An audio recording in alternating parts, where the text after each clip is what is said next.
ഡേയ് കായലിൽ നിന്നുകൊണ്ട് വിളിച്ച കാര്യം പറ. അല്ലെ നമ്മൾ 4 പേരും കൂടെ ട്രിപ്പ് പറ്റി എത്ര നാളായി? ഡേയ് നീ എവിടെ പോണ്? അല്ലെ ട്രിപ്പ് എന്ന് പറഞ്ഞാല് പൈസ ചെലവുള്ള പരിപാടിയാണ്. ഞാൻ ഇല്ല.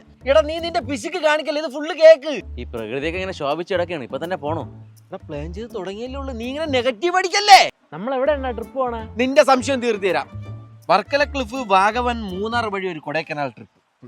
വർക്കല ക്ലിഫ് എന്ന് അതാണെങ്കിൽ ഇന്നാ നാളെ എന്ന് പറഞ്ഞ് നിൽക്കണം. എല്ലാം കൂടി ഇടിഞ്ഞു താഴോട്ട് പോകും. നെഗറ്റീവ്. അല്ലെ വർക്കല ഫുഡിന് നല്ല എക്സ്പെൻസ് ആയിരിക്കും.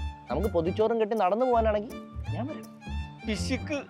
വർക്കല ക്ലിപ്പാ തലയെ വെക്കണതാണ്, ഫേമസ് ആണ്. ഓ സംശയം. അല്ലെ നീ ഒന്ന് ഓർത്ത് നോക്ക്, നമ്മൾ 4 പേരും കൂടെ വണ്ടിയിൽ മൂന്നാർ കയറി പോണത്. ഈ മൂന്നാർ ഉരുൾപൊട്ടലങ്ങനെ വന്നു കഴിഞ്ഞാലേ വണ്ടിയും കിണ്ടിയും കൂടെ എല്ലാം കൂടെ താഴോട്ട് പോകും. അല്ലെങ്കിൽ തന്നെ ഈ കാറിൽ പോണത് എത്ര രൂപ എണ്ണ അടിക്കണമെന്നാണ്. പിന്നെ ഉള്ളത് ട്രെയിനാണ്. അതിൽ പോണ കാര്യം നമുക്ക് ആലോചിക്കാം. മൂന്നാറില ട്രെയിനില അവിടെ റെയിൽവേ സ്റ്റേഷൻ ഇല്ലേ? നിന്റെ കൊച്ചപ്പ കൊണ്ട് വെച്ചിട്ടാ മൂന്നാറിൽ റെയിൽവേ സ്റ്റേഷൻ. അതിനെന്റെ കൊച്ചപ്പന് റെയിൽവേയിൽ അല്ലല്ലോ ജോലി. എൻ്റെ അളിയെ നീ വിഷമിക്കാൻ വേണ്ടി പറയണതല്ല. നമ്മളൊരു ട്രിപ്പ് പോകുമ്പോൾ സോപ്പ്, ചീപ്പ്, തോർത്ത്, റൂമൊക്കെ എടുക്കേണ്ട എത്ര രൂപയുടെ ചിലവുണ്ടെന്നാണ്. എന്റെ പൊന്നളിയ, അതിനല്ലേ അളിയ വോയ ഹോംസിന്റെ പ്രോപ്പർട്ടി ഉള്ളത്. അതെന്തോന്ന്?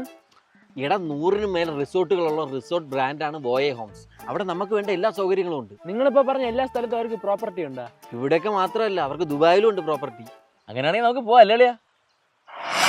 അളിയാ എവിടെ അളിയാ പറഞ്ഞില്ലേ? അളിയ നിങ്ങൾ പോയിട്ട് ഇവിടെ എന്നെ വീട്ടിൽ നിന്ന് വിടൂല. നീ അളിയ ഒരുമാതിരി മറ്റടുത്ത പരിപാടി കാണിക്കല്ലേ. എടാ വീട്ടിൽ നിന്ന് വെളിയിറങ്ങി എന്റെ ചന്തി ചട്ടുകം വെച്ച് പൊള്ളിക്കുന്ന അച്ഛൻ പറഞ്ഞു. അപ്പൊ വോയ ഹോംസാ? എടാ അത് കുഴപ്പമൊന്നുമില്ല, ഓയ ഹോംസിൽ ഡയറക്റ്റ് ബുക്ക് ചെയ്യുക, അങ്ങ് അർമാദിക്കുക. അച്ഛൻ മരണം തോന്നണേ, ഞാൻ വെക്കണം. അതെവിടെ? എല്ലാം പ്ലാൻ ചെയ്യണതും അവൻ, തേക്കണതും അവൻ.